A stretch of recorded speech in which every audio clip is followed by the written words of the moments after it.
This is Dheeraj Kumar. Dheeraj chemistry classes में आपका स्वागत करते हैं। और चलिए आज हम लोग स्टार्ट करेंगे BSc semester 6 major paper 14। BSc semester 6 BSc semester 6 major paper 14 का बहुत ही इंपॉर्टेंट क्वेश्चन स्टार्ट करेंगे अभी हम लोग। और ये बीएससी सेमेस्टर 6 केमिस्ट्री ऑनर्स के लिए है। अभी जो हम आप लोग को स्टार्ट करेंगे मेजर पेपर 14 का बहुत इंपॉर्टेंट क्वेश्चन। और ये जो अभी हम पढ़ा रहे हैं कौन से यूनिवर्सिटी के लिए, तो विनोबा भावे यूनिवर्सिटी हजारीबाग, रांची यूनिवर्सिटी, सिद्धू कानू मुर्मू यूनिवर्सिटी ये दुमका के लिए, और एक विनोद बिहारी महतो पूर्वांचल यूनिवर्सिटी ये धनबाद यूनिवर्सिटी के लिए। तो अभी सबसे ये समझिए कि एनईपी के तहत है। ये फर्स्ट क्वेश्चन है। फर्स्ट क्वेश्चन आपका जो चैप्टर का नाम है phase equilibria. Phase equilibria chapter का नाम है इक्विलिब्रिया या इक्विलिब्रियम। इक्विलिब्रियम क्या होता है तो आपको समझना होगा। इक्विलिब्रियम, मान लीजिए आपके पास रिएक्टेंट और ये इसको बोलते हैं रिएक्शन, इसको बोलते हैं रिएक्शन, ठीक है, और इसको बोलते हैं प्रोडक्ट। अगर रिएक्टेंट का अमाउंट, ये आर का मतलब क्या, रिएक्टेंट का अमाउंट अगर 10 मोल है सर, तो प्रोडक्ट का अमाउंट भी 10 मोल ही होना चाहिए। अगर इधर 2 मोल है तो सर इधर भी 2 मोल। सर इधर अगर 1 मोल है सर, रिएक्टेंट में 1 मोल, तो प्रोडक्ट में भी 1 मोल होना चाहिए। जितना आपके पास रिएक्टेंट है उतना ही आपके पास प्रोडक्ट होना चाहिए। तो इस कंडीशन को कहा जाता है क्या, इक्विलिब्रियम। इक्विलिब्रियम। अब फेज का इक्विलिब्रियम, फेज जनरली कितने टाइप के होते हैं, तो सॉलिड, लिक्विड और गैस, ये 3 टाइप के फेज होते हैं, सॉलिड, लिक्विड और गैस। तो सॉलिड, इसमें फेज इक्विलिब्रियम में पढ़ेंगे, सॉलिड लिक्विड के बराबर होता है, लिक्विड सॉलिड के बराबर होता है, गैस सॉलिड के बराबर होता है, लिक्विड गैस के बराबर होता है। ये सारे कंडीशन देखेंगे। फिलहाल इक्विलिब्रियम को दूसरे तरीके से आप ऐसे भी समझ सकते हैं। ये कोई कंटेनर है, इस कंटेनर में 500 मिलीलीटर वाटर भरा हुआ, ठीक है। अब सर मान लीजिए यहाँ तक पानी भरा हुआ। अब मान लीजिए कि सर इसमें से 5 मीटर पर सेकंड के स्पीड से पानी को आप डाल रहे हैं, ऐसे करके पानी को डाल रहे हैं इस कंटेनर में, तो पानी का लेयर तो बढ़ेगा। और जितना स्पीड से आप 5 मीटर पर सेकंड के स्पीड से डाल रहे हैं, ठीक उतना ही स्पीड से अगर पानी यहाँ से निकलेगा इस कंटेनर से, तो आपको पता नहीं चलेगा कि पानी का अमाउंट बढ़ रहा है कि घट रहा है। तो इस कंडीशन को भी आप बोल सकते हैं इक्विलिब्रियम। तो फेज इक्विलिब्रियम का जो फर्स्ट क्वेश्चन है, इंपॉर्टेंट क्वेश्चन मेजर पेपर 14 के लिए, वो कौन सा क्वेश्चन है, तो चलिए आगे देखते हैं। फर्स्ट क्वेश्चन आप लोग का ये है, थर्मोडायनेमिक क्वेश्चन की है। क्वेश्चन इंपॉर्टेंट क्वेश्चन है, thermodynamics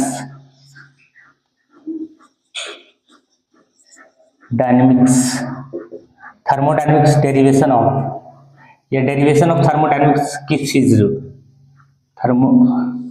derivation of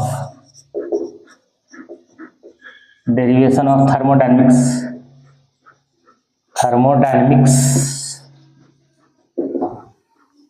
gives phase rule।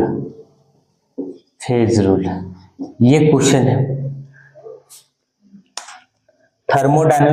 Derivation of thermodynamics gives phase rule, या कभी कभी डायरेक्ट पूछ देगा गिव्स फेज रूल, ऐसे करके और करके गिव्स फेज रूल, ये क्वेश्चन आपसे पूछ देगा। तो इनमें से फर्स्ट जो क्वेश्चन है लिखने के लिए अब स्टार्ट करिएगा। लेट अस कंसीडर, क्या स्टार्ट करोगे, let us consider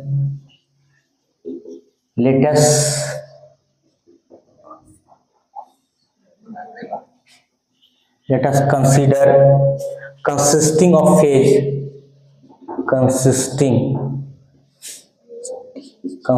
of phase P and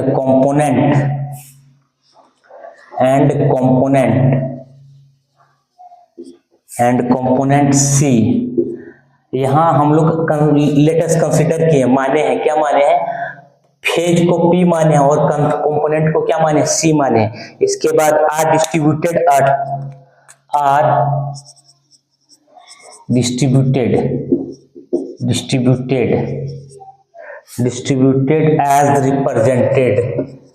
as represented in all the phases। अब इसी में आगे लिखिएगा, let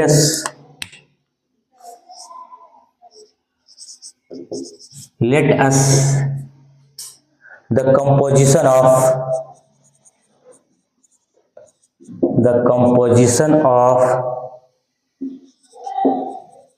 each component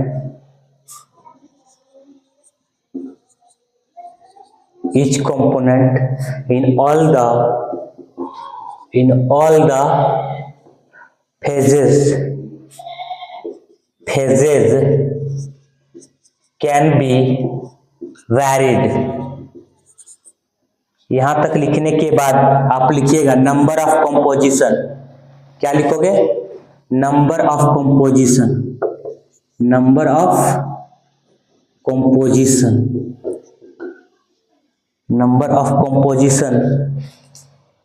वेरिएबल। नीचे में लिखिएगा क्या, फेज के बराबर में क्या होता है, फेज इक्वल टू क्या, कंपोनेंट P और C। ये नंबर ऑफ कंपोजिशन वेरिएबल जो होगा फेज के बराबर में आपका क्या होगा, कंपोनेंट होगा। आगे लिखिएगा, डायरेक्ट आप P बराबर C कर सकते हैं, ये चीज। आगे क्या लिखना है, number of composition variable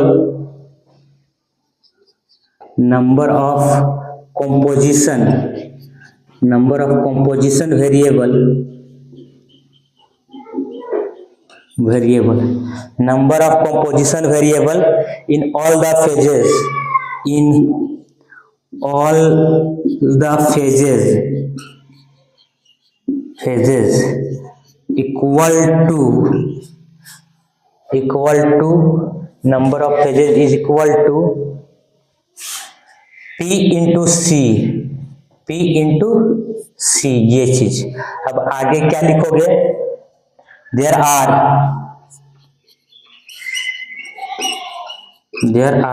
two other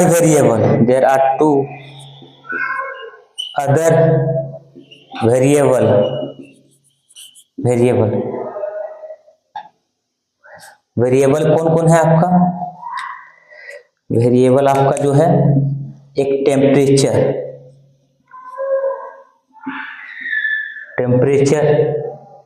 and क्या, प्रेशर। दो अलग अलग वेरिएबल है, एक टेम्परेचर एंड क्या, एक प्रेशर। फिर आगे क्या लिखना है, टोटल नंबर ऑफ वेरिएबल लिखो, टोटल नंबर ऑफ वेरिएबल कितना हो जाएगा, तो total number of variable is equal to PC+2। ये P इंटू C किया, देखिएगा। Number of composition variable in all the phases, number of composition जो लिखे हैं ऑल द फेजेस के लिए P इंटू C, डायरेक्ट यहाँ PC कर सकते हैं। और कितने फेजेस के लिए, कितने वेरिएबल के लिए, तो दो अलग अलग वेरिएबल के लिए, तो इसको यहाँ प्लस कर देंगे PC+2। यहाँ टोटल नंबर ऑफ वेरिएबल हो जाएगा PC+2, ये चीज। ये आपको याद रखना होगा। यहाँ तक आप लिख लीजिए, फिर इसको या स्क्रीनशॉट ले लीजिए, आगे हम बताते हैं। इसको लिख लिया होंगे, चलिए आगे।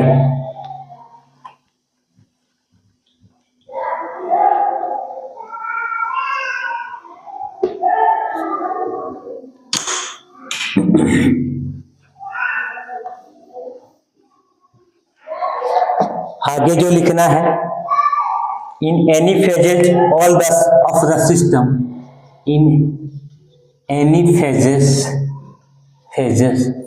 of the system, in any phases of the system, the sum of the sum of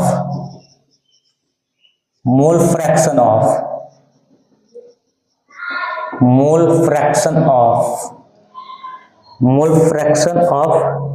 all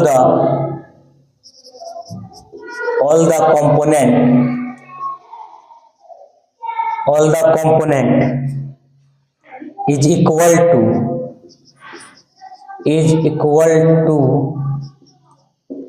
1। अब यहां लिखिएगा आप लोग, इट मीन्स क्या हो जाएगा यहाँ, x1 1, इसके बाद +2 x2 1 plus x3 1 dot dot dot dot, यहाँ प्लस करके आपको लिखना xc 1 इज इक्वल टू 1। फिर सिमिलरली इसी तरीके से x1 यहाँ हो जाएगा 2,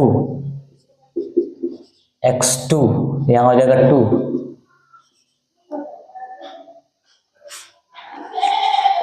x1 x2 x3 यहाँ हो जाएगा 2 plus dot dot dot dot xc 2 is equal to 1, x3 यहाँ हो जाएगा 3 प्लस x1 x2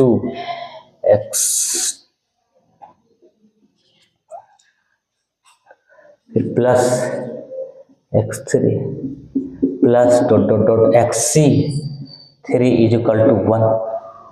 देख लीजिए x1 1, यहाँ x1 x1 x1 x2 x2 x2 x3 x3 x3 ऐसे करके। फिर आगे क्या लिखना है आपको, ये सब सारे लिखने के बाद डॉटेड लाइन से रिप्रेजेंट करना है।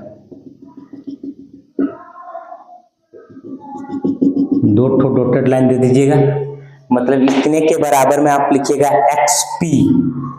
x1p, उसके बाद क्या लिखना है, plus x2p plus x3p dot dot dot xcp is equal to 1, ये चीज। नंबर ऑफ इक्वेशन, अब आगे लिखिएगा number of equation is equal to p phase. यहां तक आप लोग लिख लीजिए पहले। इसके बाद number of equation p phase तक लिखने के बाद वी नो दैट, जैसे कि हम लोग जानते हैं वी नो दैट, जैसे कि हम लोग जानते हैं, क्या जानते हैं, if 2 or more phases are in, if 2 or more phases are in equilibrium, if 2 or more phases are in equilibrium with each other,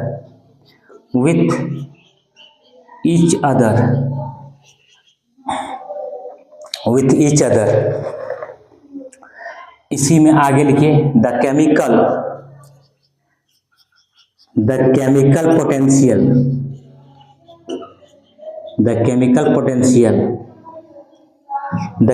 potential mu of any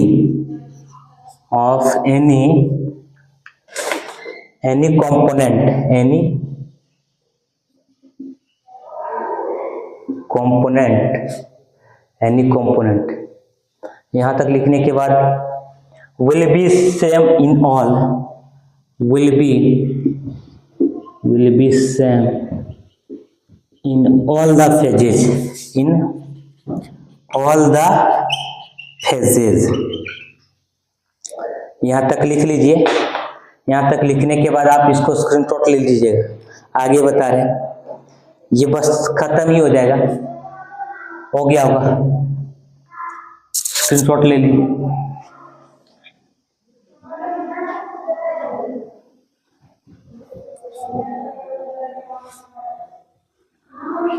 इसके बाद केमिकल पोटेंशियल का जो इक्वेशन लिखना है अभी आप लोग को, केमिकल पोटेंशियल वाला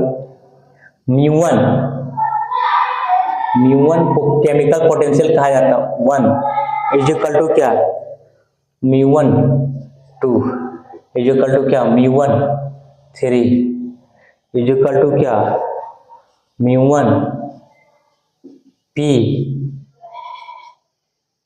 P इसके बाद लिखना आपको P-1। तो सिमिलरली यहाँ लिखिएगा म्यू2 1 इक्वल टू म्यू2 2 इक्वल टू म्यू2 3 इक्वल टू म्यू2 P-1।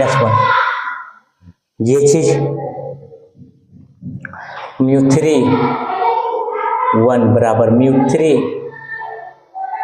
2 म्यू3 इक्वल टू म्यू3 P-1। डॉटेड लाइन से रिप्रेजेंट करिएगा। ये चीज अब आगे लिखिएगा म्यू C1 बराबर म्यू C2 बराबर mu C3 equal to mu P-1।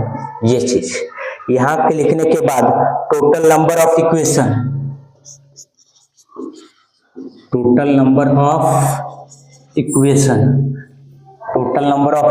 क्या हो जाएगा, क्या कर रही, total number of equation is equal to PC plus P-1 multiply में है P plus C-1 P plus C P-1 वही लिखा है ना, P प्लस C P-1 आगे लिखना है। अब निकालना है आपको number of degree of freedom, number of degree of freedom is equal to, इसका फॉर्मूला क्या होता है number of degree of freedom का, total number of variable minus total number of equation, ये फॉर्मूला होता है, ये आपका डिग्री ऑफ फ्रीडम का फॉर्मूला होता है। तो टोटल नंबर ऑफ वेरिएबल, याद करिए वेरिएबल क्या था, तो आपको स्टार्टिंग में लिखे थे P इंटू सी, PC को दो P के बराबर में C हुआ था, उसके बाद P इंटू सी हुआ था, इसके बाद दो अलग अलग वेरिएबल के लिए तो PC प्लस 2 ये था total number of variable PC plus 2 था, minus total number of equation है क्या, PC P प्लस P-1, ये चीज है, देख लीजिए total number of equation P plus, sorry इसमें लिख लीजिएगा P प्लस C यहाँ हो जाएगा P प्लस C, ये वाला है ना, ठीक, यहाँ करेक्शन कर दिया थोड़ा सा, इसको total number of degree of freedom इसको लिखने के लिए क्या करेंगे, PC का PC प्लस 2 माइनस P का P, फिर देखिए ये इसको पूरा को ब्रैकेट से लिखेंगे ना, ये पूरा ब्रैकेट से रिप्रेजेंट करेंगे तो माइनस, अब PC देखिए इसको माइनस प्लस माइनस हो जाएगा, PC तो हो जाएगा minus PC, minus into minus तो +1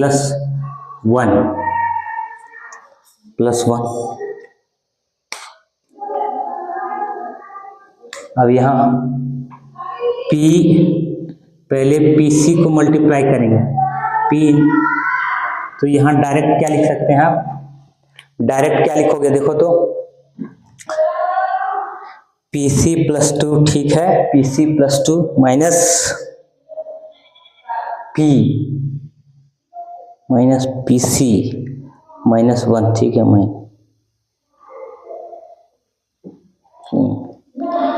CP, ठीक है।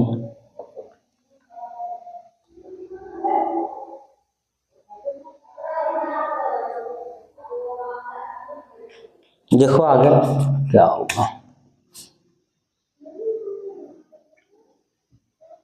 ये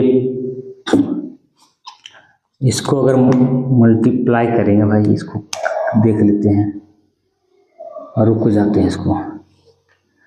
PC+2 ठीक है, PC+2 माइनस क्या करेंगे, माइनस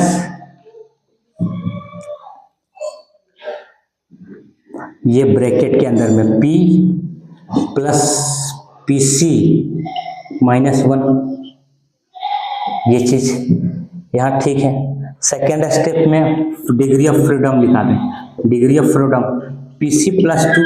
अगले स्टेप में देखो PC+2, लाइट तो कट गया है, PC+2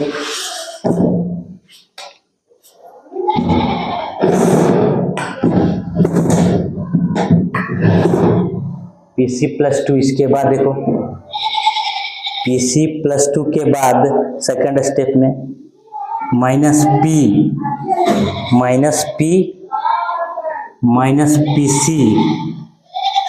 PC, इसके बाद क्या, प्लस C,